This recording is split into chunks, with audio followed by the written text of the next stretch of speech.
Bonjour à tous et bienvenue dans Palabre, le podcast de trois potes qui aiment parler de cinéma. Je m'appelle Cédric et je suis une fois de plus avec mes compères Léandre. Salut. Salut Léandre. Et Martin. Salut Cédric. Salut Martin. Ça va les gars ? Ça va et toi ? Super. Et aujourd'hui, on va parler de films de science-fiction français. Ok. Du coup, un peu compliqué la science-fiction en France, donc c'est tout un débat. Donc forcément, on va évoquer un peu ces sujets-là. Mais avant d'aller directement là-dedans, je pense qu'on va parler un peu de ce qui existe déjà, de ce qui a été fait, un peu de l'histoire de science-fiction française. Yes. Du coup. C'est ça. On n'ira pas chercher de la science-fiction américaine ou autre. Non, mais par contre, on pourra faire des petites comparaisons, des petits parallèles. Pourquoi t'as choisi ce sujet ? Bah justement parce que c'est un peu complexe. Enfin, il y a un peu le débat du cinéma de genre en France qui a toujours été un peu en retrait, quoi. Et maintenant, je pense que ça s'améliore un peu plus, il y en a de plus en plus. Et bah voilà, je voulais un peu investiguer ce sujet-là, cette évolution-là, quoi. Et avant ça, du coup, on reparlera un peu de tout ce qui existe déjà dans le cinéma français, de ce qu'on aime bien, tout ça. Et justement, en parlant quand je parle de science-fiction française, qu'est-ce qui vous vient directement à l'esprit ? À quel film ? Le gendarme et les extraterrestres. Ouais, ok, pourquoi pas ? Bah moi très clairement, et je pense qu'on va beaucoup en parler, mais c'est le 5e élément. Ouais, Oui, grave.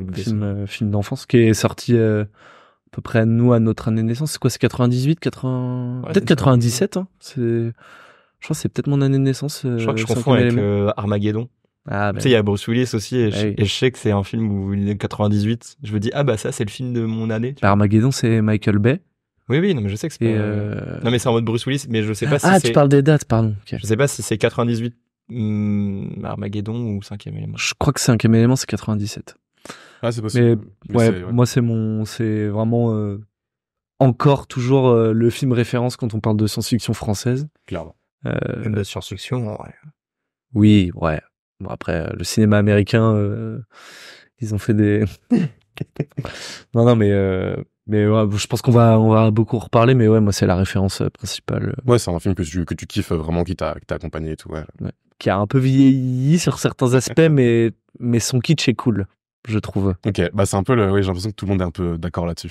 On reviendra de toute façon du coup sur ces films-là tout à l'heure. Juste, je voulais un peu évoquer ce qui s'est passé avant.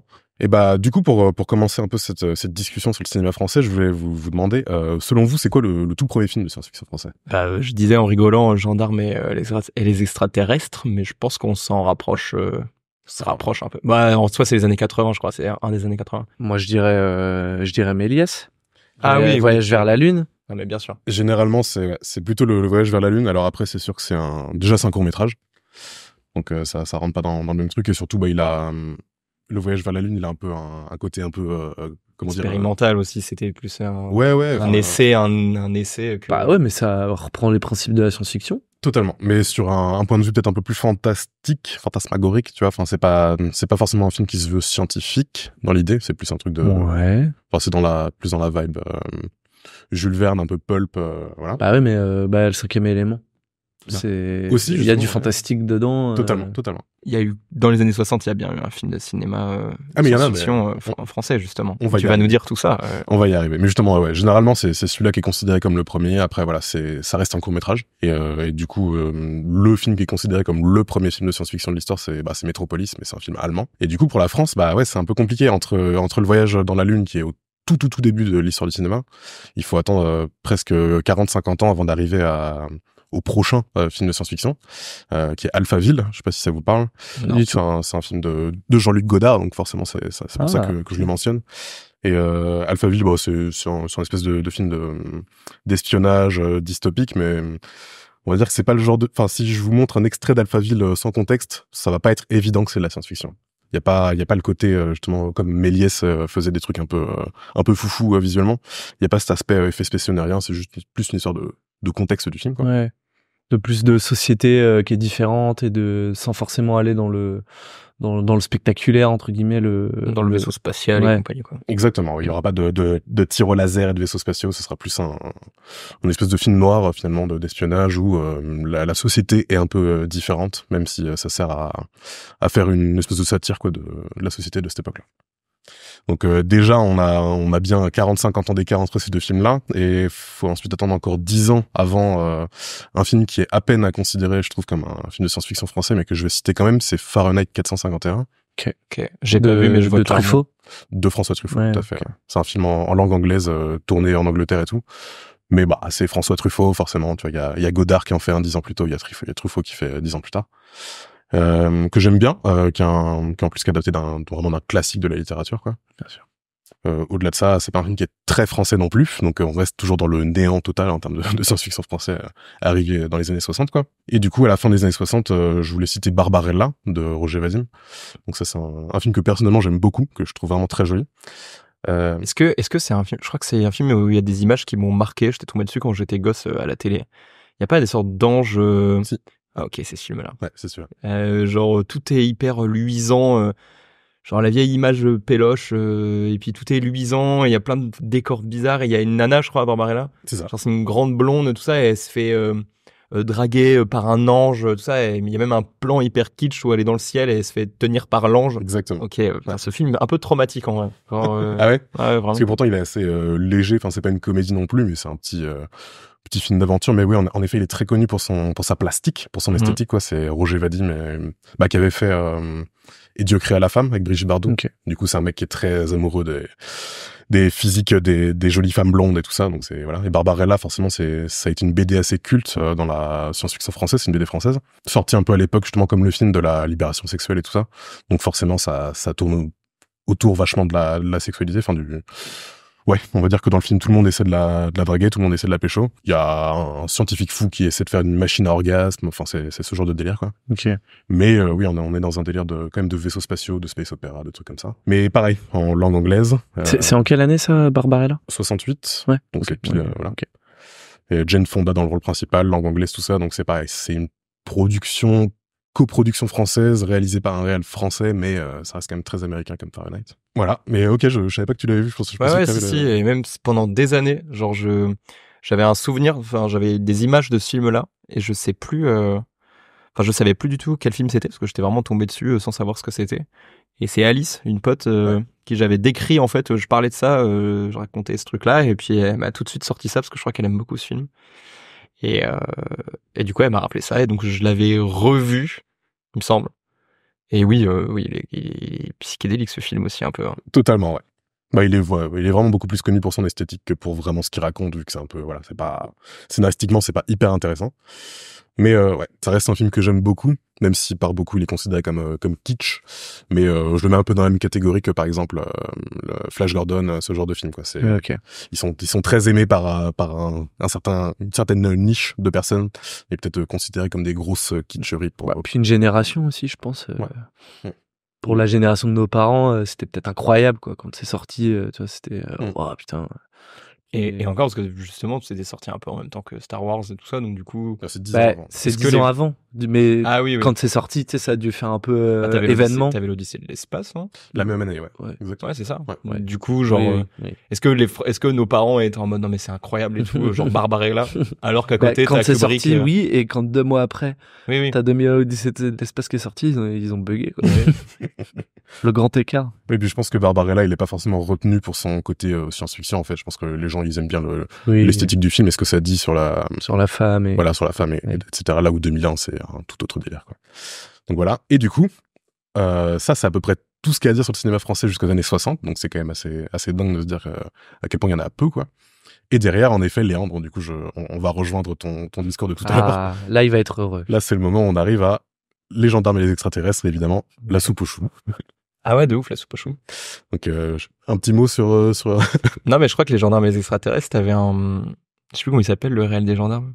Je sais plus, c'est Weber. Non, c'est pas Weber, rien à voir. Je sais plus, bon, en tout cas, le réel des gendarmes avait vu, genre 1 an avant, Rencontre du troisième type de Spielberg. Ok.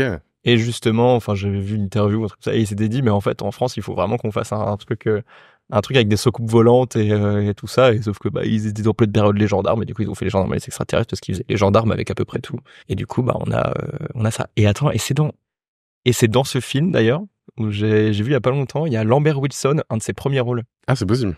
Genre il y a une image de Lambert Wilson dans les gendarmes et les extraterrestres où il joue un extraterrestre. Il est hyper jeune et c'est cocasse. Bah, Lambert Wilson, en plus, c'est le fils d'un acteur qui était assez connu aussi avant, donc je pense qu'il avait facilement de quoi mettre un premier pied à travers la porte dans ce genre de truc. Et puis surtout, il a joué dans 2 grands films de science-fiction. Il a joué dans Matrix et Le Gendarme. C'est vrai. Ça t'intéresse pas.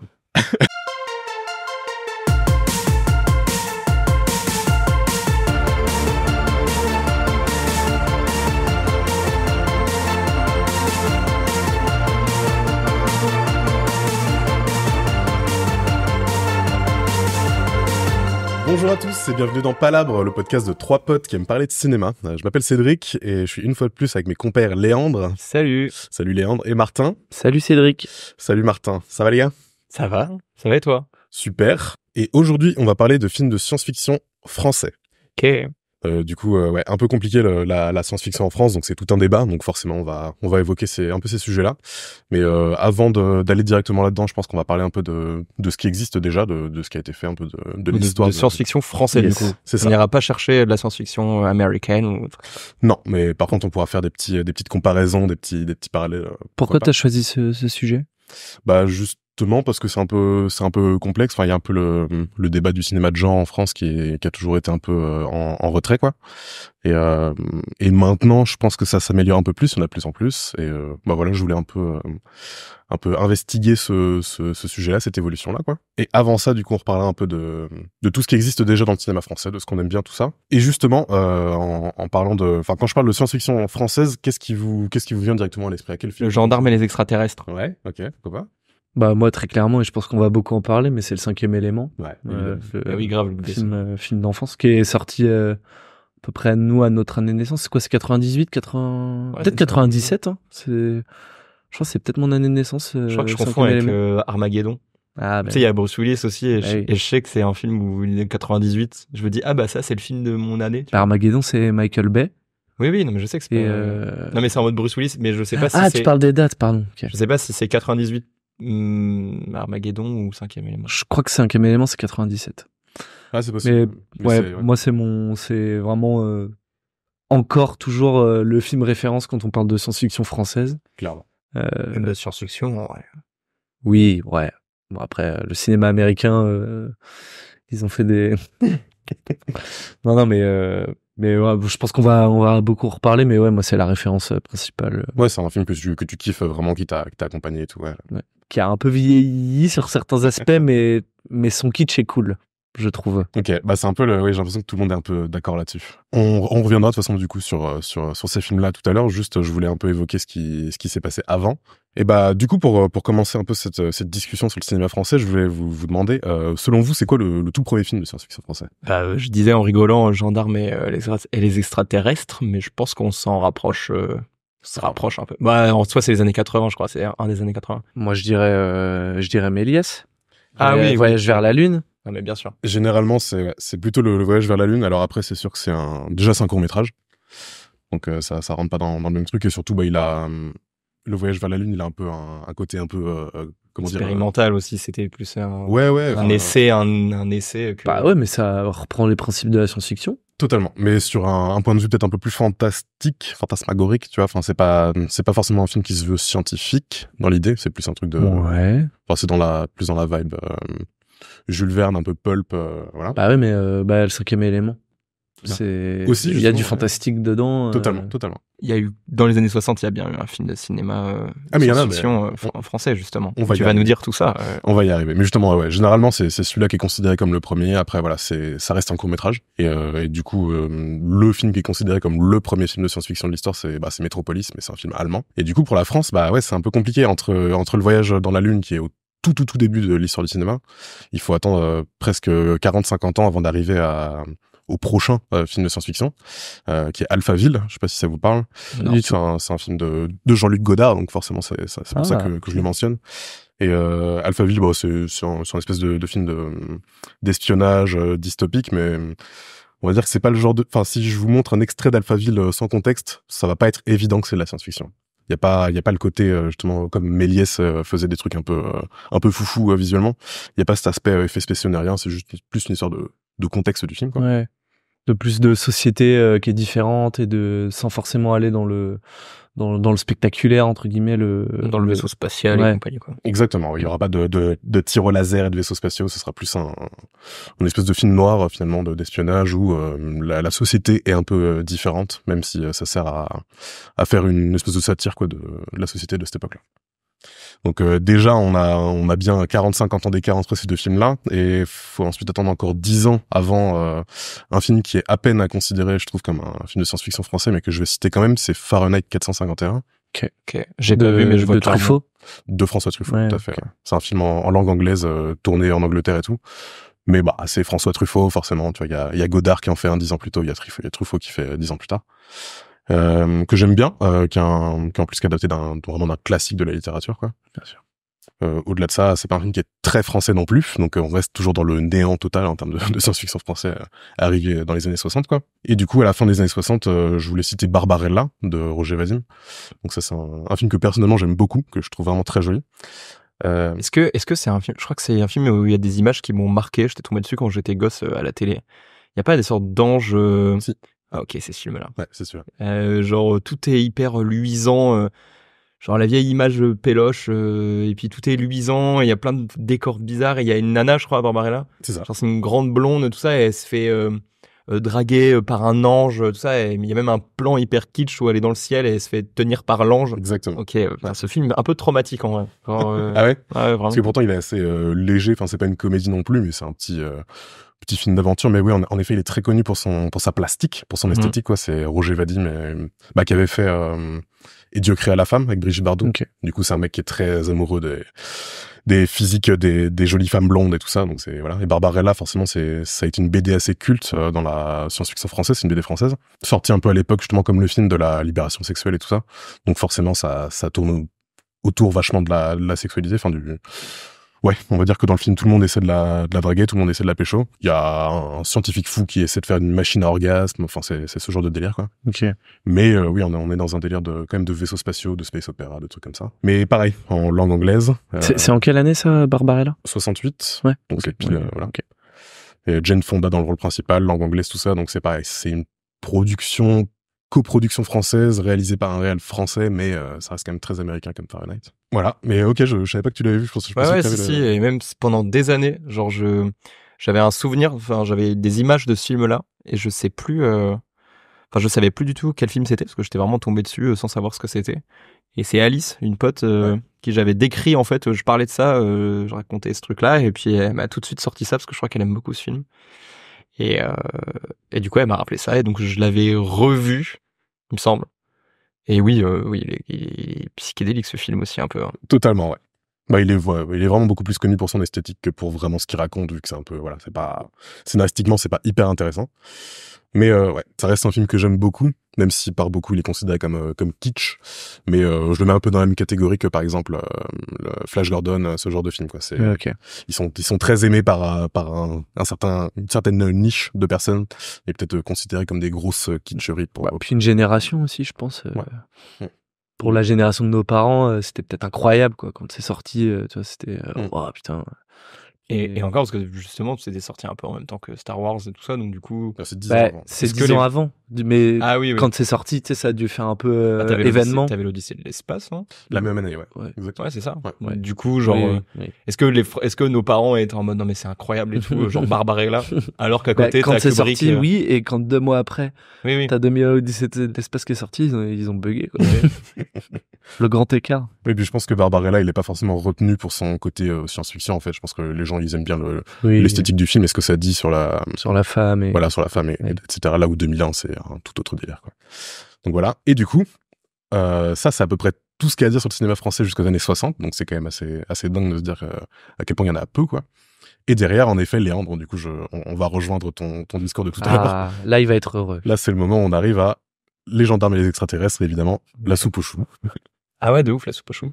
Donc, un petit mot sur... Non, mais je crois que les gendarmes et les extraterrestres, t'avais un... Je sais plus comment il s'appelle, le réel des gendarmes. Je sais plus, c'est Weber. Non, c'est pas Weber, rien à voir. Je sais plus, bon, en tout cas, le réel des gendarmes avait vu, genre 1 an avant, Rencontre du troisième type de Spielberg. Ok. Et justement, enfin, j'avais vu une interview, un truc comme ça, et il s'était dit, mais en fait, en France, il faut vraiment qu'on fasse un truc avec des soucoupes volantes et tout ça, et sauf que ils étaient en pleine période les gendarmes, et du coup ils ont fait les gendarmes et les extraterrestres parce qu'ils faisaient les gendarmes avec à peu près tout. Et du coup on a ça. Et attends, et c'est dans ce film d'ailleurs où j'ai vu il y a pas longtemps, il y a Lambert Wilson, un de ses premiers rôles. Ah, c'est possible. Genre il y a une image de Lambert Wilson dans les gendarmes et les extraterrestres où il joue un extraterrestre. Il est hyper jeune et c'est cocasse. Lambert Wilson, en plus, c'est le fils d'un acteur qui était assez connu aussi avant, donc je pense qu'il avait facilement de quoi mettre un premier pied à travers la porte dans ce genre de truc. Et puis surtout, il a joué dans 2 grands films de science-fiction. Il a joué dans Matrix et Le Gendarme. C'est vrai. C'est quand même pas rien. Et les gendarmes et les extraterrestres, c'est le dernier de la saga? Ouais. Ah ouais? Ouais, ou les gendarmettes. Non, je crois que c'est le dernier extraterrestre. Il est Ah, mort c'est juste, possible. il est mort juste après De Funès. Fin 70 du coup? Un truc comme C'est ça 80, je crois, mec. Ah Je ouais. crois que c'est 80, un Ouais, truc c'est comme ça. possible, c'est possible. C'est ouf de dire qu'il y avait déjà des films de ouf qui étaient sortis, que ce soit en science-fiction, et nous, en France, on continuait On de a faire attendu des films les années un peu, 80 pour un peu parodiques et tout. on était vraiment. on était dans la Et comédie, nous, après. hein. ouais. Ah, et puis on est très peu d'années au final après l'alunissage, et je pense que c'est ça aussi qui a lancé un peu de cette Space Mania. Bah, on est 10 ans après, quand même. Bah, dans le cas des extraterrestres, oui. Dans le cas de la soupe aux choux, peut-être un peu moins. Ouais, je sais pas. En tout cas, Star Wars et tout, oui, Et oui. oui, ça, soit, enfin, même l'Odyssée de l'espace, tout ça, ça arrivait la même année. Bah, Mais oui, du coup, il y a eu toute une vibe. Ce que je veux dire, c'est que c'était pas un genre sérieux pour nous, quoi. Bah, c'est à ça, nos yeux, c'était C'était une la nouvelle connerie. vague, quoi. Genre, on avait la Ouais. nouvelle vague, on avait les comédies, on avait tout ça. bah, c'était l'après-nouvelle vague, et ouais, justement, ouais, il y a un gros parallèle à faire entre, ouais, 2001 l'Odyssée de l'espace et la soupe aux choux, quoi. C'est, clairement, il y a une différence de traitement qui est un peu choquante. Et C'est pas pour autant que c'est moins bien, hein, Cédric. Hein. oui, bon, chacun ses goûts, on va dire, mais j'entends qu'il y a des gens qui détestent 2001 l'Odyssée de l'espace et qui prennent leur pied dans la soupe aux choux, il y a pas de souci. Hein. Bah ouais. Et pareil, et du coup, bah ça c'est à peu près les seuls représentants de la science-fiction dans ces années-là. Et derrière, il faut vraiment attendre du coup le vrai début des années 80 avant de voir Luc Besson arriver. Donc en premier, c'est Le Dernier Combat. Je sais pas si ça vous parle, Le Dernier Combat. Je l'ai pas vu. C'est son premier film, c'est un film en noir et blanc avec Jean Reno. C'est quasi muet, je sais plus s'il y a des dialogues dans le film, mais je crois qu'il y en a quasiment pas, voire pas du tout. Et pareil, du coup, c'est plus un exercice de style, c'est complètement fauché. Et c'est juste, ils ont pris des décors un peu pétés, un peu pourris pour que ça fasse société décrépie, machin. Et c'est des galériens qui se tirent dessus et qui essaient de marquer leur territoire à ce genre de truc. Et ça raconte pas grand chose, mais c'est une première tentative de tenter un truc un peu à l'américaine, dans le sens où En premier degré, quoi, sérieux. C'est ça, déjà. On fait de la science-fiction sérieuse. Et même, moi, ça me rappelle un peu peut-être des films australiens des trucs comme le premier Mad Max ou ce genre de film. Okay. C'est un peu ce genre de vibe. Et Luc Besson, il s'est vachement fait connaître aussi pour ce truc à l'américaine. Genre, après, il fait Subway, ce genre de film, et c'est très esthétique de nuit, les néons, machin, les trucs, ça essaye pas de copier les codes du cinéma français. Et c'est comme ça qu'on en arrive à Le Cinquième Élément, en effet. Et bah là, c'est carrément autre chose parce que c'est une super production énorme. C'est un énorme budget, c'est quasiment un film américain aussi. Un énorme casting aussi. Je pense qu'à l'époque, Bruce Willis, c'est peut-être... Il n'avait jamais joué en France, en vrai, peut-être Bruce Willis. Ah bah ouais, non, certainement pas. Mais c'est peut-être l'acteur le plus rentable à l'époque, je pense, possible, où il doit pas être loin. Enfin. Ouais, bah vu qu'on est fin 90, c'est avec Will Smith en comparaison, ce genre de mec, quoi. Mais Bruce Willis, il est quand même au top de sa carrière. Puis il y a Gary Oldman, Chris Rock, enfin c'est quand même un casting de fou, quoi. Personnellement, je suis pas hyper fan du Cinquième Élément. J'ai jamais été fan trop de ce film. Pour quelle raison? J'entends que tout le monde adore autour de moi. Je l'ai toujours trouvé franchement kitsch. J'ai jamais trop aimé le délire esthétique déjà, genre les couleurs et tout. Voilà. L'image que je garde du Cinquième Élément, c'est que je le trouvais drôle.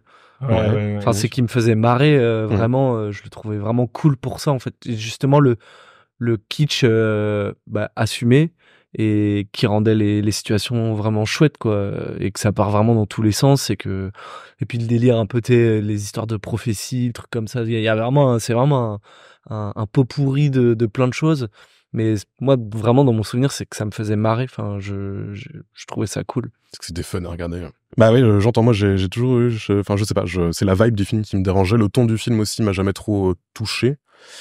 Et puis Gary Oldman en méchant, trop cool. Ouais, mais c'est pareil, son look et tout, genre, il y avait tout un truc qui faisait peut-être un peu trop cartoon.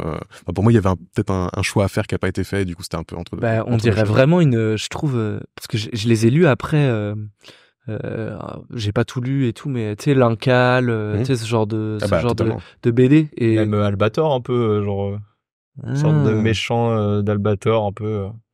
Ouais, je sais ce que tu veux dire, mais vraiment l'Incal dans ce truc un peu de la science-fiction en blouson de cuir un peu coloré, quoi, genre c'est un peu et du latex ouais, c'est ça, et latex spatial, et je trouve on dirait vraiment une adaptation de l'Incal, enfin en tout cas de certaines parties de l'Incal, Bah, c'est plus ou moins l'idée. C'est très inspiré justement de l'esthétique de Moebius, Ouais. du coup, qui est un de mes auteurs de BD préférés, probablement le auteur et dessinateur de BD de science-fiction française le plus connu au monde. Ouais. Et on en a déjà parlé du coup pour le taf qu'il a fait sur le Dune de Jodorowsky, ce genre de film. En effet, ils se sont inspirés de pas mal de ces visuels pour ce film-là. Il y avait Tron aussi qui est notable dans les Moebiuseries. Ouais. Il y a un film qui s'appelle Heavy Metal, Métal Hurlant. Je sais pas si ça vous parle, donc forcément. Le nom Métal Hurlant me dit un truc, mais Évidemment. Si on fait un épisode sur la science-fiction française, je suis obligé de mentionner Métal Hurlant. À la base, c'est une revue, du coup, c'est un magazine ultra culte de la culture française, et c'était le grand représentant du genre en France, donc de l'horreur, de la science-fiction, de la fantasy, tout ça. Et c'est ce qui a permis de faire fleurir tout un tas d'artistes comme justement Moebius, Philippe Cazat ou même Giger en France, par exemple. Ok. Donc du coup, grosse influence sur tout le cinéma de genre du monde entier. Et du coup, on était connus en France pour ça. Et dans les années 80, ils ont fait un film d'animation qui s'appelle du coup Métal Hurlant ou Heavy Metal en VO. Et c'est un espèce de film à sketch avec plein de petits courts-métrages de science-fiction dedans. Donc moi, c'est un film que j'adore. C'est de l'animation. Ouais. Ok. Full animation, mais du coup, c'est plein de styles différents. Et ça va vers du trash et du gore et des trucs comme ça. Donc c'est vraiment cool. Et dans ce film, il y a un des courts-métrages, c'est en fait ce que Luc Besson va plagier pour faire le 5e élément. Space taxi américain, dans un taxi volant, qui va rencontrer une femme, qui va changer son machin. C'est vraiment, quand tu regardes le truc, tu te dis, ah ouais, c'est même pas, il a même pas essayé de... Ah putain, je savais pas. Il l'a jamais dit ça ouvertement? Bah, c'est bien connu maintenant. Je sais pas si lui en a parlé directement. Oui, il a dû le dire qu'il s'était inspiré, Ouais. qu'il avait... Ouais. Et il y a aucun doute possible. Quand tu regardes le film, c'est vraiment, même le physique du mec en dessin, on dirait Bruce Willis déjà, alors que c'était 10 ans avant, quoi. Genre, il a même casté ses acteurs par rapport à ça. Quasiment. Après, forcément, il a brodé par-dessus. Enfin, il y a pas Liliou, il y a pas tout ça. Adrien Brodé. Adrien Brodé. Tout à fait. Et même tout le délire de prophétie et compagnie, forcément, ça, il a rajouté, parce que je rappelle, le court-métrage doit durer 10 minutes, un quart d'heure, pas plus, quoi. Mais voilà, c'est une petite recommandation au passage pour Métal Hurlant. Pour nos auditeurs, comme disait Martin, je pense que j'ai beaucoup apprécié ce film à l'époque de par son humour, de par son ton, justement, que toi t'aimes moins. Mais en tout cas, ouais, ce truc complètement délirant, là, avec le personnage, qui fait, c'était naze, il y avait rien.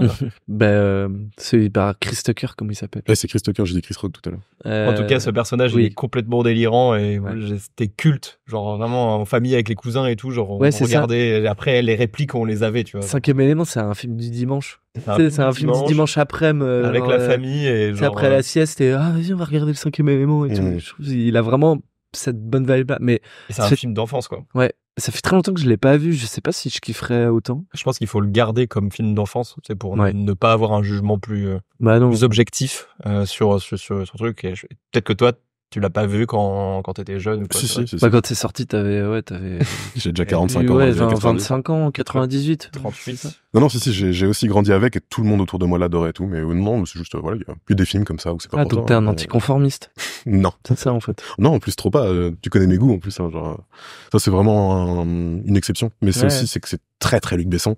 Et je suis pas très fan de Luc Besson dans la quasi-intégralité de sa filmographie. Il y a Léon, que j'adore, mais sinon, tout le reste de sa filmo, il y a vraiment pas grand chose qui m'intéresse, quoi. Mais voilà, chacun son délire. Luc Besson, il s'est pas arrêté à ça, du coup, ça commence avec le dernier combat, ça continue avec le 5e élément, mais il y a Valérian, en plus Valérian, du coup, c'est adapté d'une BD aussi qui est française, donc c'est très, c'est très lié, c'était logique, que Luc Besson fasse un film Valérian, c'était tout à fait logique. Bon, le résultat est peut-être pas au rendez-vous. Je sais pas si des gens qui l'aiment bien, ce film. Je voulais le regarder, tu sais, un peu lendemain de soirée, et ça avait plutôt l'air de me plaire. Faut que j'ai regardé, mais juste parce que visuellement, c'est un bonbon, le truc, quoi, genre.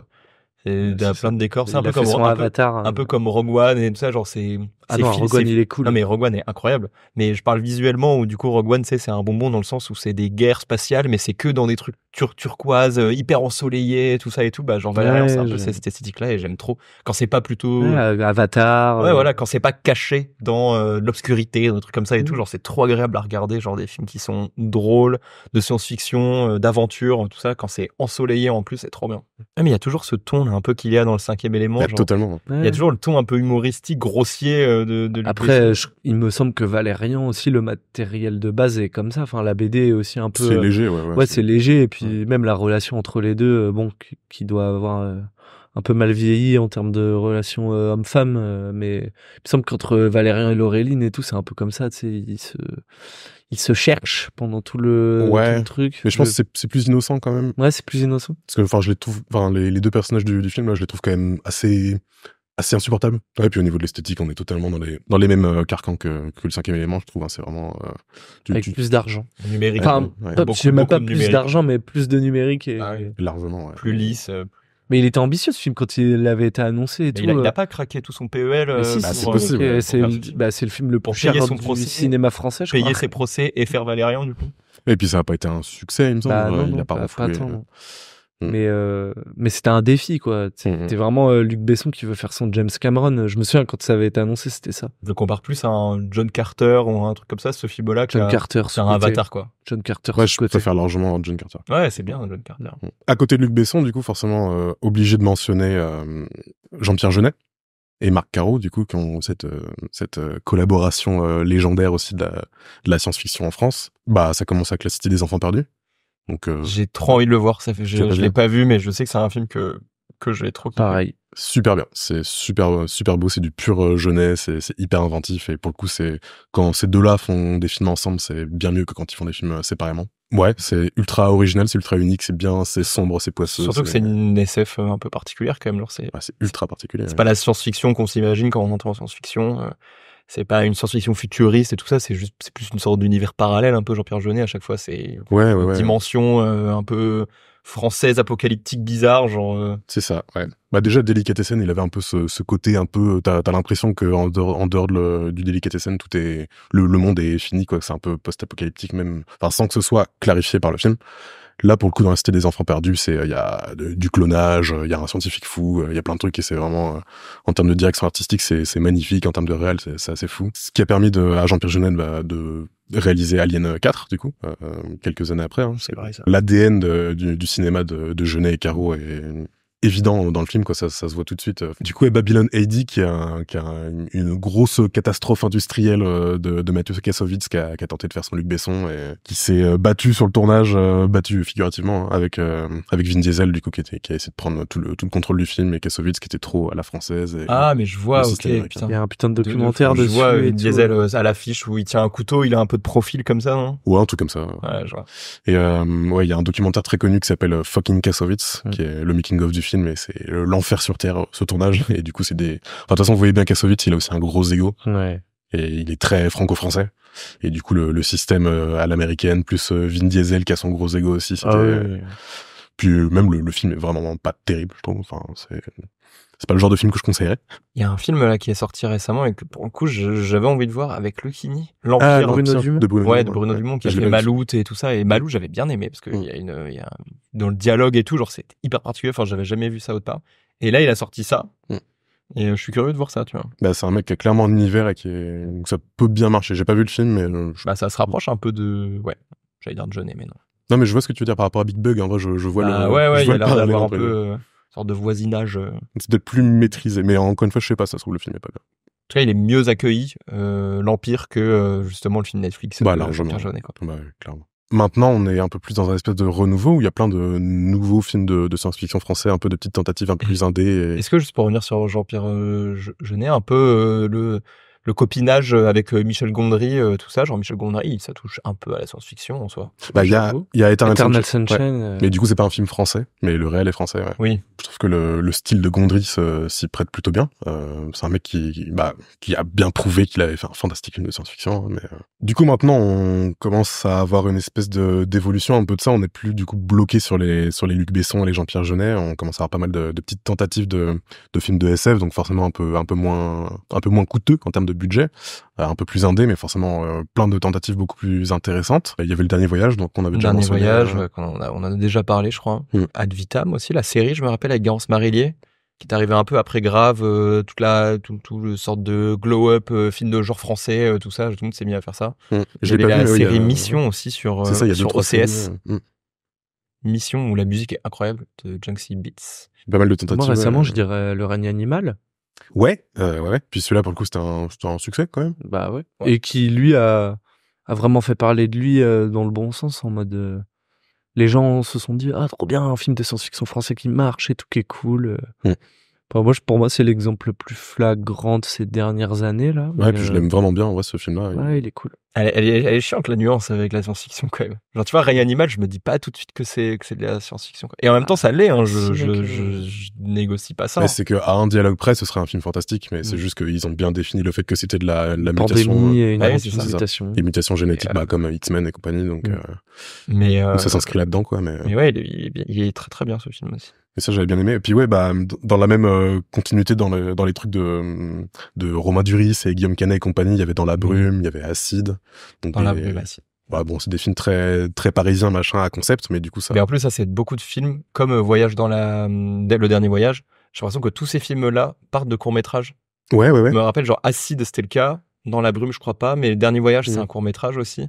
Ouais, c'est qu'il faut prouver d'abord. C'est ça, tu vois, genre, montrer au CNC que tu peux avoir des sous, mais pas autant qu'une comédie de Danny Boone, mais pour faire derrière le long métrage. Et dans tous les cas, à chaque fois, ça manque de budget cruellement, même quand c'est produit en long métrage et tout ça, et c'est trop dommage. Tu vois, genre, le dernier voyage, le film, il y a une ambiance, genre, moi, j'ai plutôt bien aimé ce film. C'est juste, c'est trop court, quoi. Tu sens que tout est limité.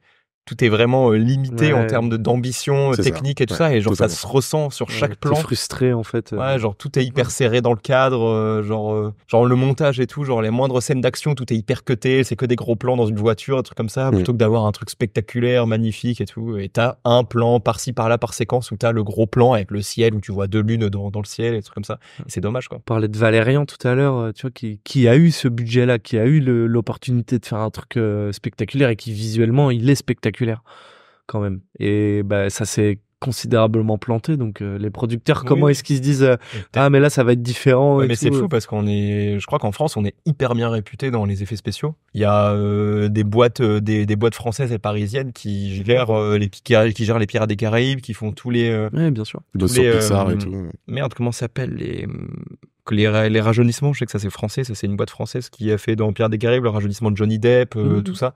Et tout ça dans le cinéma, même dans Star Wars et tout, c'est une boîte française qui fait principalement ça dans du deepfake, quoi. Et du coup, on a une renommée en termes d'effets spéciaux, techniques et tout, et pourtant, on continue de produire principalement des...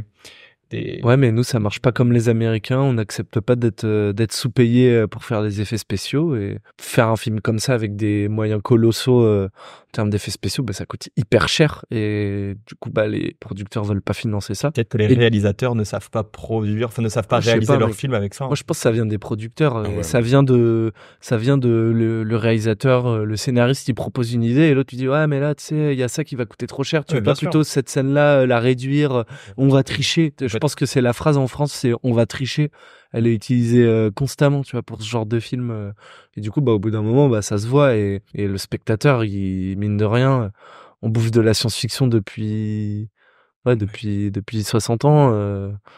Et du coup, on n'est plus dupe, quoi. Enfin, je pense que les gens, ils ont compris comment plein de choses fonctionnaient, et du coup, ils se laissent plus avoir. C'est parce que c'est des compromis aussi. Des barrières.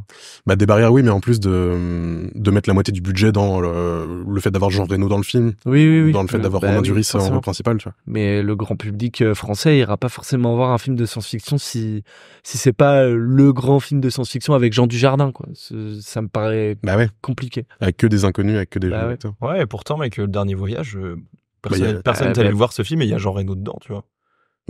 Oui, mais parce que Jean Reno, mec, c'est plus un acteur qui fait venir. T'es has-been, Jean. Non, mais non. Le simple fait que ces films-là existent, au moins, c'est un premier pas, je trouve, qui est fait vers ces possibilités-là. Mais je suis convaincu que le règne animal, le retour critique et public, ça va donner un peu des ailes à ce cinéma-là. Hein. Non, mais comme Grave, avec les films d'horreur et tout ça. Carrément. C'est sûr. Hein. Mec, juste après Grave, il y a eu, La Nuit a dévoré le monde aussi. Mais c'est juste qu'on est encore frileux sur tout ce qui est robots, vaisseaux spatiaux et lasers et compagnie. Par rapport au cinéma de science-fiction américain, il y a toujours un petit second degré qui va être ajouté, une petite nuance. On va un peu déformer le truc, mais par rapport à tous les films que tu énumères depuis tout à l'heure dans la chronologie de la science-fiction française, ceux qui ressortent, c'est tout le temps des films, c'est jamais des films premier degré, quoi. C'est toujours, on prend la base de la science-fiction et par contre, on va le transformer en comédie musicale, en comédie comme les gendarmes et les extraterrestres et tout. On a du mal à se prendre au sérieux, en fait, pour raconter ce genre d'histoire. Je pense, à part si on adapte des trucs déjà connus. Et encore. Mais parce que nous, on veut toujours mettre aussi de la comédie partout. Bah ouais, même en adaptant, tu vas essayer de faire en sorte que ce soit fun. Enfin, tu vois, je pense à l'Incal, c'est hyper facile d'en faire une comédie. Hein. Il y avait Vesper Chronicles. Ah ouais, que j'ai trop envie de voir. C'est français, ça? Ouais. Alors, c'est pas en langue française. Et là, c'est de la SF bio, un peu. Genre, c'est ça, exactement. Ça. Il y a des acteurs anglais et tout, c'est en langue anglaise, mais par contre, ouais, c'est pareil, direction artistique de fou, effets spéciaux de fou. Les réals sont français. Ouais, c'est une production française et tout, machin, c'est vraiment. Ah, j'ai trop envie de le voir. Et celui-là, je le recommande, même si, bon, c'est pas une révolution non plus, c'est quand même vraiment cool. Mais genre c'est ça, cool, quoi, ouais. Et c'est vraiment premier degré, même ça traite des nouveaux sujets qu'on voit pas forcément traiter de cette manière-là, je trouve. Enfin, tout le côté biotech, etc. Donc ça, c'est intéressant. C'est ça, en fait, c'est que c'est biotech, mais je crois qu'il y a plusieurs catégories dans la SF, justement. Oui, j'avais vu une liste de biopunk. Non, mais c'est ça, mais genre, ouais, bio, c'est quand c'est la chair humaine qui est modifiée. Ou un truc comme ça, enfin, quand c'est le corps, c'est ça, c'est quand ça vient du corps. Pas nécessairement, parce que ça peut être des plantes et ça peut être d'autres choses. Mais bon, oui, on va pas forcément rentrer dans tous les sous-genres de la SF, mais en effet, c'est un peu comme ça. Il y avait Mathieu Turi aussi qui a fait Méandre, qui était un espèce de film. Oui, j'étais allé le voir, ce film arrangé, je me rappelle. Et un survival en mode cube, par exemple. Et il avait fait un autre film récemment, ouais. Hostile. Son premier film, Hostile, c'était un film pareil, de post-apo, un peu comme le premier Mad Max ou The Rover, ce genre de film. Oui. Et ça, c'est des films qui sont premier degré. Hostile, c'est pas genre ils sont dans des bunkers ou un truc comme ça? Non, je confonds. Non, c'est dehors en mode désert et tout, mais son dernier film c'était Gueule Noire, mais c'est un film d'horreur.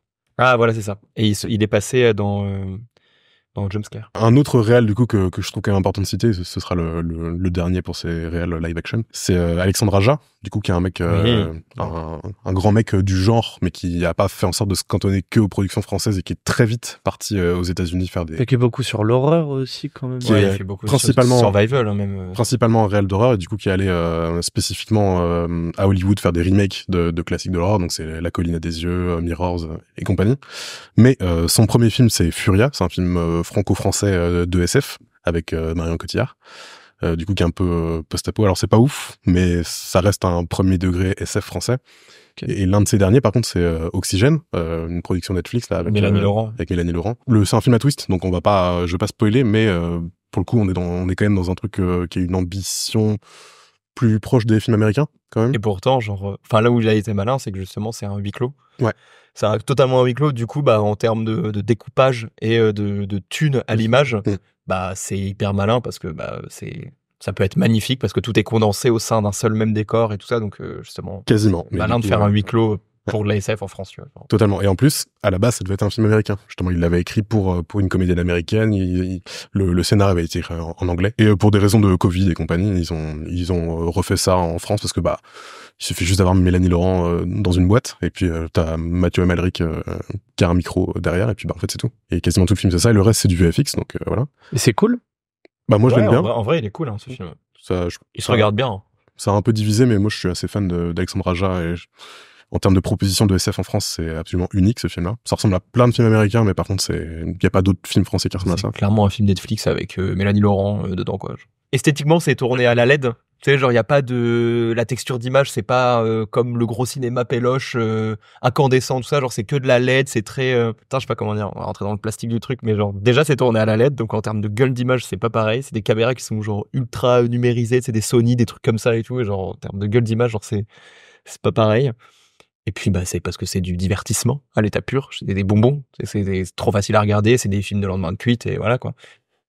Je mettrais pas Oxygène dans cette. Je fais pas une généralité des films Netflix pour tout ça, évidemment. Mais et puis tout ça est faux. Quand je dis ça, c'est la lignée de Stranger Things, quoi. Genre, oui. L'esthétique Stranger Things qui maintenant est dans tous les films, dans beaucoup de films et de séries Netflix notamment. Mais pas tout, parce que par exemple, Alfonso Cuarón, il fait Roma, c'est évidemment.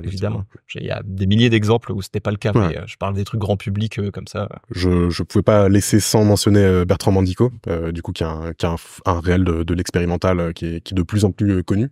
qui est connu pour pas mal de clips et courts-métrages qu'il a fait, mais surtout, du coup, c'est Les Garçons Sauvages qui est très connu, donc c'est pas un film de SF.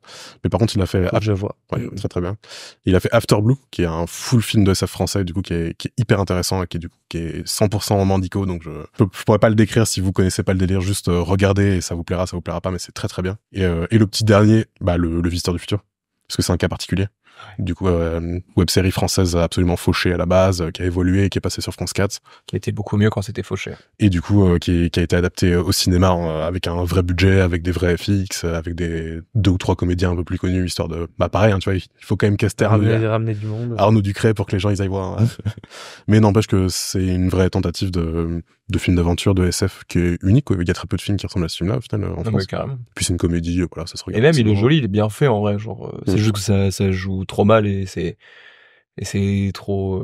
ça fait un peu amateur, ça c'est sûr. Mais ça fait partie du charme du truc. Enfin, pour moi, ça a toujours fait partie du... Enfin, en fait, c'est totalement... Ouais, mais c'était vraiment charmant à l'époque où c'était fait entre copains, quoi. Je trouve que justement, c'est typiquement l'ADN de ce genre de série, c'est à ne pas adapter en vrai, tu vois. Ouais, mais c'est pas une enfin, c'est la suite. Enfin, tu vois, c'est quand même fait par les vrais gars. Oui, les bien mêmes sûr. Gars, tu vois. Oui, mais c'est ce qui était cool et ce qui était marrant, c'était la spontanéité, Ils ont perdu leur petit grain bah de ouais, folie, genre quoi. juste grain de folie de l'époque, genre maintenant Ouais, là c'est tout est millimétré parce que c'est un gros film avec du budget et tout ça, et du coup bah en fait ça marche plus, quoi. Bah moi je trouve que ça fonctionne quand même, mais dans ouais. une moindre mesure. C'est pas génial. Toujours les mêmes guests et tous les gars, enfin genre ouais, je sais pas. Mais j'entends, par contre ce sera pas au goût de tout le monde. Moi forcément j'ai grandi avec cette série, hein. Je l'ai découvert quand j'étais tout gamin, quand il y avait que la saison 1. Menteur. J'ai tout vu avec le temps. Oui, j'avais déjà 50 ans quand la saison 1 est sortie, c'est ça. Je trouve que c'était, enfin, quand t'as été fan pendant tout ce temps, c'est une belle récompense quand même. Je trouve que le film fonctionne, c'est pas un gros nanar, c'est pas une catastrophe, c'est pas le Astérix de Guillaume Canet, tu vois. Enfin, mais en effet, je le conseillerais pas à mes parents, peu importe. Tu vois. Si tout ça, c'est une grosse question et que ça pose problème, c'est que en France, on est un énorme pays de la science-fiction en termes de romans et de BD.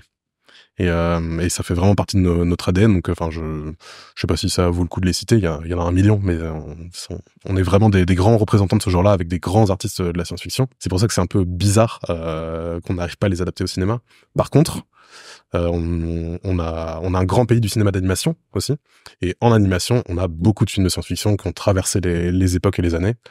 Et pour le coup, il y en a pas mal qui sont bien. Souvent, quand ils font l'effort d'aller les faire, ils les font bien, tu vois. Et je voulais en citer quelques-uns parce qu'il y en a plein que j'aime bien. Juste pour la littérature, en vrai, moi, justement, je trouve que c'est au contraire. Genre, on est le pays de la comédie.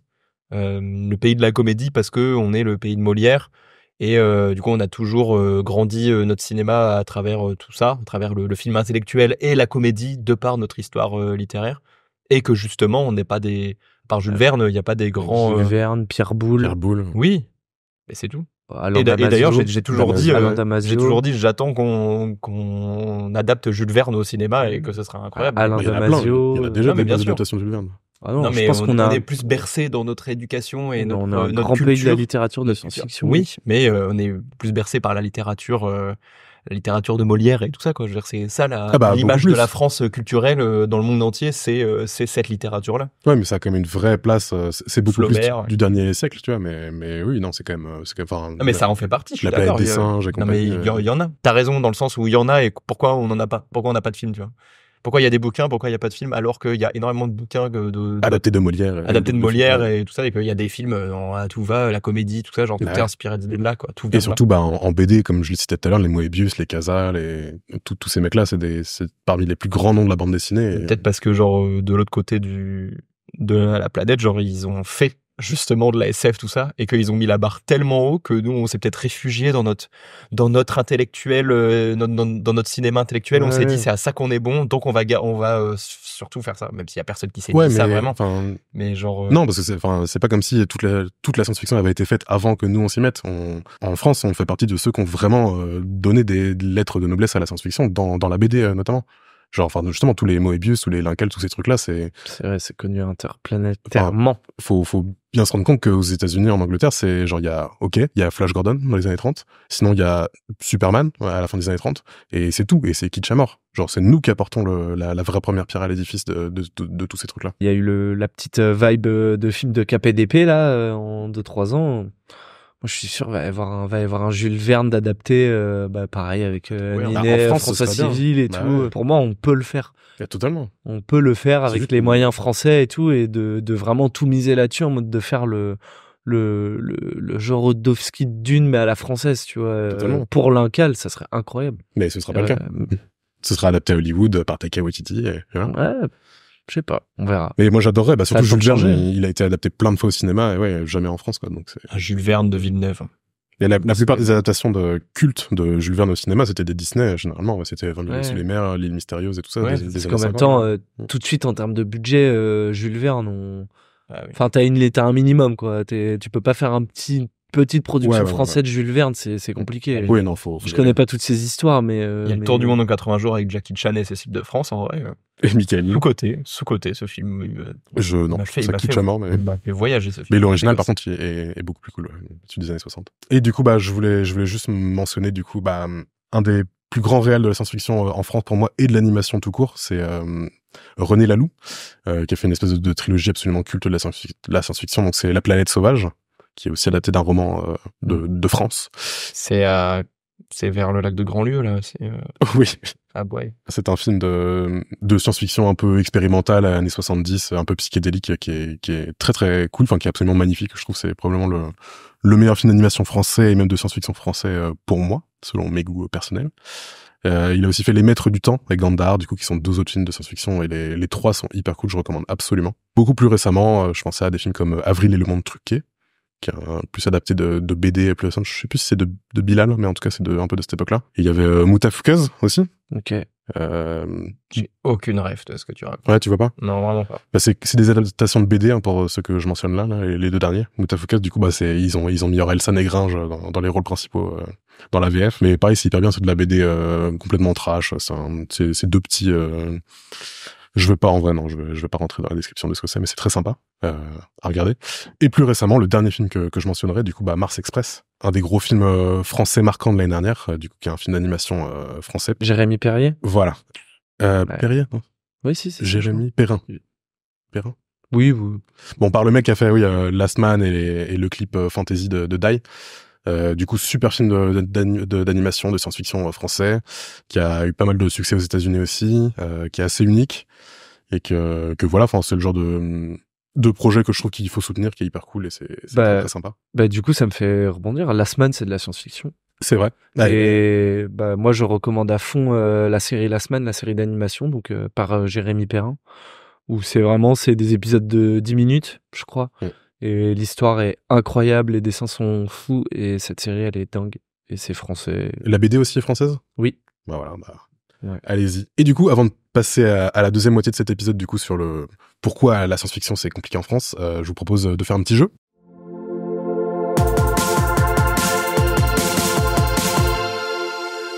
Donc ça va être un espèce de petit quiz, encore une fois, il va falloir trouver des films. J'ai sélectionné des films de science-fiction globalement américains. Je vais vous dire leur titre québécois. Il va falloir retrouver le titre VF du film. Très bien.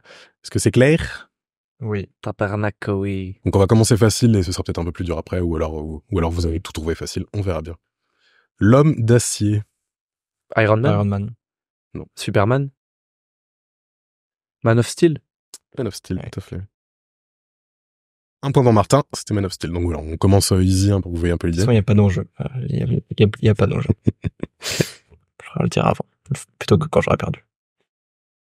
L'île. The Island de Michael Bay. Ah, vous l'avez dit en même temps. Non, je l'ai dit avant. Non. Mais c'est mec. Le mec, tu sais qu'il y a un retour son. Genre, c'est parce que toi, tu t'entends dans ton micro. Oui, d'accord. Mais non. On verra. Rive du Pacifique. Mosquito Coast. Non. La ligne rouge. Non. N'oubliez pas, c'est souvent traduit... vous savez, les titres québécois, ouais, c'est très littéral. Pacific Rim. Bah ouais. Ah oui, putain. Ah oui, ok. Ouais. Rapport minoritaire. Minority Report. Ouais, putain. Cartographie des nuages. Cloud Atlas. Bon, je vais le donner à Léon. Ah, putain. Et après, ça va peut-être se compliquer un petit peu. Du soleil plein la tête. Little Miss Sunshine. Non. Je rappelle, on est dans des films de science-fiction. Ah oui.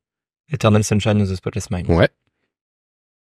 Du soleil plein la tête. Redis-le plus vite. Eternal Sunshine of the Spotless Mind. Les patrouilleurs de l'espace. Pas de patrouille. Non. Space Rangers. Non. Space Invaders. C'est pas des films. Star Trek. Patrouilleurs de l'espace. Ah, les gardiens de la galaxie. Space Commando. Non.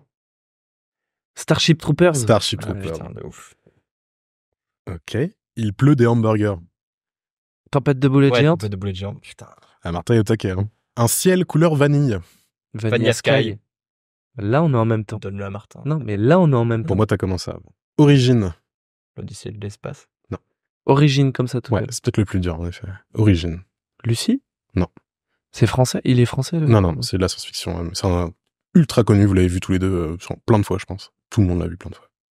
Origine. Pensez au mot origine. C'est en un seul mot aussi. Hein, c'est... Ah. Life. Origine inconnue. Ça se passe pendant la préhistoire. Pensez à un film de SF que vous adorez, qui a un seul mot, qui est ultra connu, genre ultra connu. Genre tu connais pas une seule personne qui l'a pas vu. Avatar. Origine. Ah, j'aurais dû le mettre en dernier. Je pensais pas que ce serait le plus dur. Parce que pour moi, le truc le plus connu que tout le monde a vu, c'est genre Star Wars ou un truc comme ça, quoi. Mais Plus récent. E.T. Non, beaucoup plus récent. Année 2010. Méga giga connu. Casting de bâtard. Musique de ouf. Avengers. Beaucoup mieux que ça. Oui, parce que je dis ça. Origine. Mais attends. En fait, c'est un peu un espèce de synonyme du mot origine, mais c'est qu'il a un autre sens dans le film. Donne l'acteur principal. Ou Ah, l'actrice. vous allez le trouver direct. C'est Pas grave, ce sera rapidité. Ouais. Là où un autre indice. Ouais, peut-être plutôt un autre indice. Bah, dans ce film, il y a Michael Caine. Ah, Interstellar. Non. Batman Begins. Et j'étais sur les Nolan, du coup, j'étais en mode, mais ça peut pas être Attends, Inception. mais Michael Caine. Inception. Inception. Ok. Origine. Inception. Voyage au centre de la mémoire. Ah, putain. Oh, je l'ai. Avec. Bah non, si je dis ça. Bah, avec. Memento. Non. Je sais que tu l'as en plus. Je sais, mais putain. Faut trouver le titre. Ah, j'ai trouvé avant lui, du coup. En plus, c'est facile à trouver. Voyage au centre de la mémoire. C'est horrible, mec. Ah, Je pardon. l'ai, hein, j'ai l'affiche, j'ai tout ça. Je sais. Et j'ai le Oui. mot qu'il y a dedans, là, que je t'ai dit. T'as prononcé la dernière syllabe du Ouais. titre, mais t'as pas le reste. C'est un classique de la science-fiction des années 90. Il y a eu un remake plus récent. Total Recall. Ouais. Putain, Total Recall. Yeah. Et le dernier, du coup, pour départager. Le Destructeur. Et c'était Destructor. The Destructor. Les indestructibles. Non. Très connu aussi. Très connu. Années 90. C'est vraiment genre le mot qui définit un méchant dans un film, quoi. Ça peut être mille choses, quoi. Années 90, ça dit? Ah, Armageddon. Non. C'est la même période. Il y a 2 gigastars dans les rôles principaux. Enfin, du gentil et du méchant, quoi. C'est une espèce de versus. Demolition Man. Demolition Man. Ah Tout ouais, à fait. putain.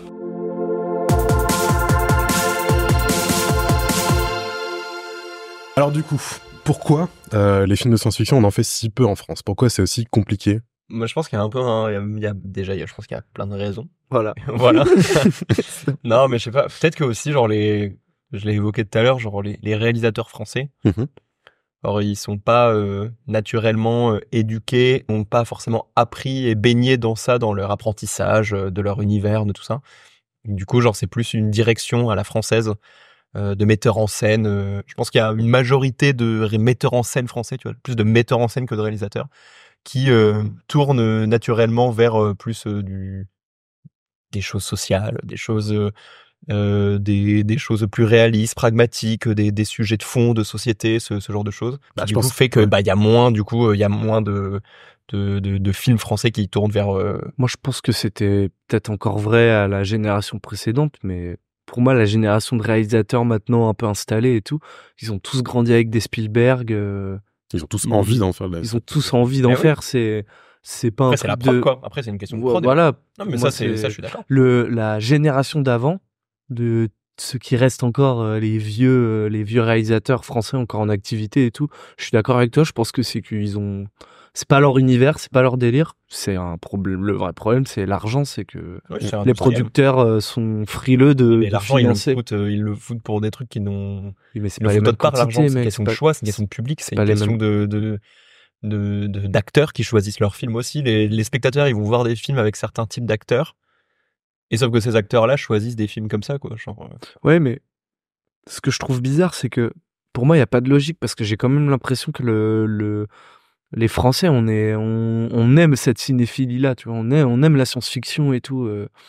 Et du coup, je comprends pas le lien entre le fait qu'on n'en fasse pas. Pas forcément le grand public, en vrai. Bah, mec. Toujours en faisant un peu de généralité. Ils vont voir les films de super-héros, ils ont vu tous les Star Wars. Tu mets les chiffres d'Avatar. Mec, c'est ça que les gens ils vont voir le plus presque. Mais pas français. Mais pourquoi on va pas voir les films de science-fiction français? Ce qui est super rageant en plus, c'est que c'est un problème de budget certes, mais c'est pas qu'on l'a pas le budget pour faire ces films. Il y a autre part c'est très mal utilisé. Oui, mais c'est que je pense que en vrai, il y a vraiment le truc de, comme vous parliez tout à l'heure du dernier voyage, c'est que un film de science-fiction français, on sait qu'on va aller voir une espèce de pâle copie de quelque chose qui sera un peu mal financé. Ouais, mal financé, tu sais, où il y aura justement, on les verra les petits les petites tricheries, les petites rustines, tu vois, pour pas mettre du fric dans l'image. Et je pense que les gens ils vont pas voir de films de science-fiction français parce qu'ils savent un peu d'avance qu'ils vont être déçus. Ou en tout cas, ils pensent qu'ils vont être déçus par l'aspect spectaculaire de l'aspect science-fiction, tu vois. Mais parce qu'on les compare aux films américains aussi. Oui. Mais je veux dire, on pourrait très bien ne pas les comparer, c'est-à-dire que c'est juste ça. Oui, mais moi d'un côté, j'ai l'impression que pas avec les super méga grosses productions Marvel compagnie et tout. Je suis quasi sûr que un film français d'envergure avec un budget comme je sais pas Le Comte de Monte-Cristo en science-fiction, ça pourrait être visuellement ça pourrait être incroyable s'ils y mettaient le paquet et tout. Je pense qu'il y aurait pas grand chose à pallier. Et moi j'ai l'impression que là il y a eu la grosse fierté là, tu vois, Le Comte de Monte-Cristo en mode vraiment le film c'était on a rien à envier aux Américains. Et je suis sûr là va y avoir un peu les producteurs ils vont vouloir avoir le même retour. Pour un film de science-fiction, je suis sûr là va y en avoir un d'annoncé, tu sais, dans pas très longtemps, mais ils vont en tester un, je pense. En tester un, mais avec vraiment, on va mettre les moyens pour se dire, on est capable de faire aussi bien qu'eux et tout. Je pense que ça va arriver. Et si le film il marche pas, mais pour raconter quoi, je sais pas. Ça se trouve, c'est un monopole justement de l'institution du cinéma français qui justement un peu monopolise le contenu du cinéma à travers ces films-là français qu'on a l'habitude de voir et qui ne laisse pas accès à des auteurs, réalisateurs de réaliser des films de science-fiction. C'est un monopole, en fait, c'est juste, et c'est vrai, tu vois, mec, que tu vois bien dans le monde du court-métrage, des trucs comme ça et tout, genre, c'est genre ce qui marche, c'est toujours un peu les mêmes choses. À l'école de cinéma, on apprend toujours un peu. Ça change, évidemment, je fais une généralité. C'est juste, notre Made in France, le cinéma Made in France, il est comme ça. Parce que les écoles de cinéma apprennent à faire un peu toujours la même chose dans le même sens. Et après les festivals et tout ça, les gens attendent les mêmes choses. Le public dans le cinéma français, il va voir les mêmes gueules pour les mêmes films et tout ça. Et des fois, il y a des films qui sortent du lot, qui sont des succès ou qui le sont pas. Regarde, on a parlé de Valérian. En vrai, c'est un flop. Je peux comprendre que les producteurs, ils sont en mode oulala, on va surtout pas foutre de la thune encore dans un film de SF parce que même notre meilleur réal SF français, il a fait un flop. Du coup, comment tu peux faire confiance?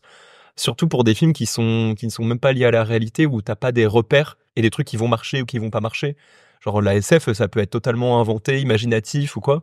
Et du coup, faut que ça sorte de la tête de quelqu'un. Et t'as pas de repères sociaux, t'as pas de repères de la vie réelle. Ça se passe pas à Paris, au bord de Seine, où tout le monde se reconnaît dedans. Mais ça pourrait. Mais ça pourrait. Mais bien sûr, parce qu'il y a des millions de manières de faire le film. Mais au moins, je me dis à la place des producteurs, et je dis pas que c'est bien, loin de là, que ce genre de film, c'est une sécurité, tu vois, en termes de production et tout, de faire ça, parce qu'on a des acteurs qui sont formés à jouer comme ça. Genre, c'est notre Made in France, il est comme ça, tu vois. Ouais, mais je pense qu'on est aussi ultra fiers et on aime bien dire qu'on a fait ça de manière trop bien et tout. Et moi, je pense que vraiment, il va y avoir un peu on va leur repiquer, on va essayer de leur repiquer un peu le truc. Mais pas pour faire du super-héros et tout ça. Je pense qu'il faut qu'on lâche. Mais oui, ouais. Mais voilà, mais ça pour moi, tu vois, c'est destiné à s'écrouler. Parce que c'est le film de super-héros, c'est le film américain. Enfin, faut pas trop se leurrer et tout. Mais par contre, en termes de science-fiction et du coup faire de la science-fiction plus française, mec, un gros 20 000 lieues sous les mers français, tu vois, si le budget y est et tout, pour moi, ça va arriver, ça. Il y a un petit microcosme là où les gens, ils ont confiance un peu, quoi. En termes d'acteurs, bah oui, c'est les acteurs dont on parle tout le temps. Il y a une team un peu France, un peu, tu vois, qui se dégage. Et moi, je suis sûr, ils vont vouloir adapter de la science-fiction, ils vont vouloir adapter du Jules Verne bientôt. Ah, ce serait bien. Je pense on en est capable, mais c'est juste qu'il faut prendre le truc au pied de la lettre et l'assumer et être à fond dedans, quoi. Le Comte de Monte-Cristo, ça marche parce que la couleur, le ton du Comte de Monte-Cristo, le roman, l'aspect littéraire et film noir, tout ça, fonctionne avec nous, notre méthode d'acting et tout ça. Dans les acteurs, dans les grosses têtes, quoi. Après, SF, pour moi, c'est totalement autre chose. Je Comte de Monte-Cristo, c'est juste que on en parle parce que c'est un film à gros budget, que ça a marché, comme quoi les productions peuvent financer des trucs. Mais le ton du Comte de Monte-Cristo, comme les Trois Mousquetaires et tout, même si c'est plus comédie ou quoi, ça fonctionne parce que c'est ancré dans notre cinéma et notre manière de jouer et tout. Ça se joue au théâtre presque, le Comte de Monte-Cristo. Genre, oui, E.T. l'extraterrestre, et encore, c'est pas le bon exemple parce que ça se passe sur Terre et tout. Mais genre, oui, un Star Wars français, je suis pas sûr que nos acteurs soient... et je dis ça, les acteurs, ils sont assez bons en France pour faire plein de choses. Mais en tout cas, Moi, je pense qu'ils sont dans capables l'imagerie de tout qu'on a faire. du cinéma français, genre, il y a tout de suite un truc où pour moi, ça bloque. C'est une question de crédibilité, en fait. Ouais, moi, je pense c'est qu'ils sont capables de tout faire tant qu'ils prennent le truc au sérieux et que... Bah, puis il faut inventer le ton du truc. Enfin, faut pas essayer de reproduire une formule, en fait. C'est qu'il faut faire un truc original. Bah, bien sûr. Mais et il y a des essais, d'ailleurs. Oui. C'est très bien. Et je vois ce que tu veux dire au niveau de l'acting, parce qu'on peut le ressentir aussi au niveau des VF, par exemple, de films de SF, c'est qu'il faut toujours, enfin, pas que des films de SF d'ailleurs, mais c'est un truc de crédibilité dans le cinéma français. Mais aussi, je trouve qu'en France, on est très hautain, quoi, par rapport à ça. C'est juste, vous, vos trucs avec vos vaisseaux spatiaux et vos lasers et vos robots et vos machins, nous, on veut pas de ça. Très intellectuel, le cinéma français. Nous, on fait du cinéma sérieux, social et blablabla. Là où, en fait, les deux sont pas incompatibles, en fait. On peut très bien je suis totalement d'accord. faire les deux ensemble. C'est plus ça, c'est qu'en fait, c'est cette comparaison avec Hollywood qui a toujours posé problème. C'est qu'on... en fait, c'est comme on n'arrive pas à faire comme eux, voilà. On leur dit, mais c'est parce qu'on n'a pas envie de faire comme eux. Exactement. On peut pas faire mieux, du coup, on va cracher sur le truc et on va faire autre chose à côté. Et c'est dommage, parce que du coup, c'est ça qui ferme toutes ces portes-là aussi. Et du coup, c'est ce qui force à créer des habitudes au niveau de la production web, parce que de la thune et tout ça. Mais aussi au niveau du public, finalement.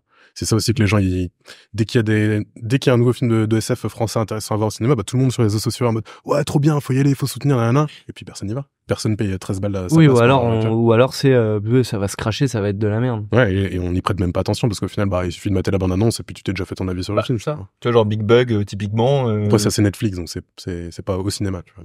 Mais ouais. Oui, non, mais en tout cas, les grosses productions, quoi. Genre Netflix finance un réal français pour faire un film de full SF. Ouais, mais c'est un mec qui a fait de la SF toute sa vie. Enfin, là, on parle de Jean-Pierre Jeunet.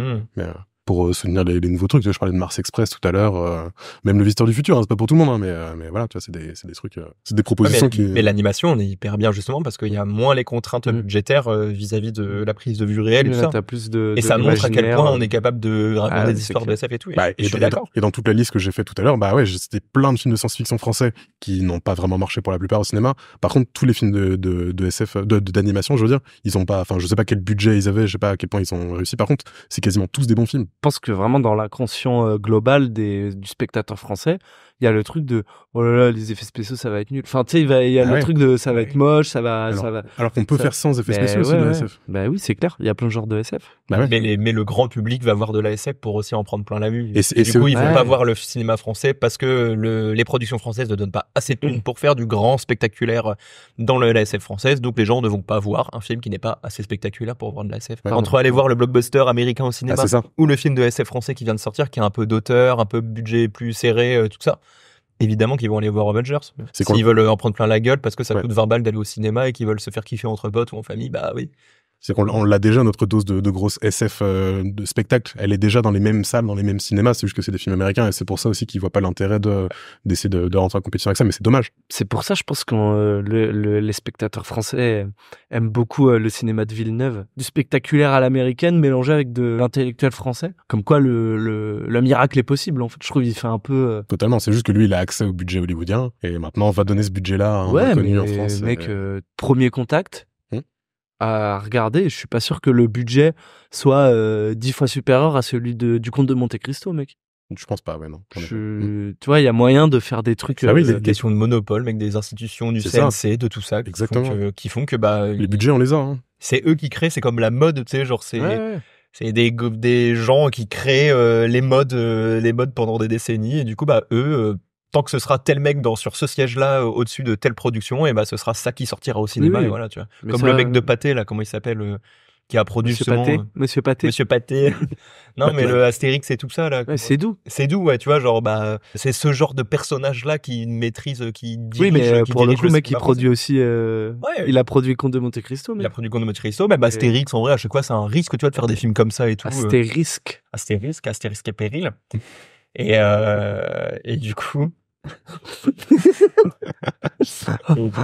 et du coup, genre, bah, c'est aussi des générations, parce qu'il y en aura, mec, évidemment, des réalisateurs qui sortent d'école, qui ont grandi avec Star Wars, qui ont envie de faire des films et tout. C'est juste, bah, c'est pas eux qui décident, de toute façon. Eux, ils vont faire leur film indé, comme il y en a, comme tous les films français. Mais le jour où il y aura Cédou et tout ça, qui vont filer 100 millions pour faire un film. L'évolution, elle viendra pas par les jeunes réalisateurs qui vont faire un premier film et tout. Il faut que ça vienne par la Dream Team française, même si ça fait chier parce qu'il y a d'autres artistes et créateurs en France, mais faut que ça vienne de ce noyau dur qui montre que, ok, putain, c'est largement possible. Et là, ça ouvrira les portes aux plus petits, parce que un plus petit réalisateur, il aura toujours un espèce d'entre-deux, un peu, tu vois, un espèce de petit ok, on donne de l'espoir, on lui accorde une chance, vas-y, il a sa director's cut, on lui donne un budget, mais il aura jamais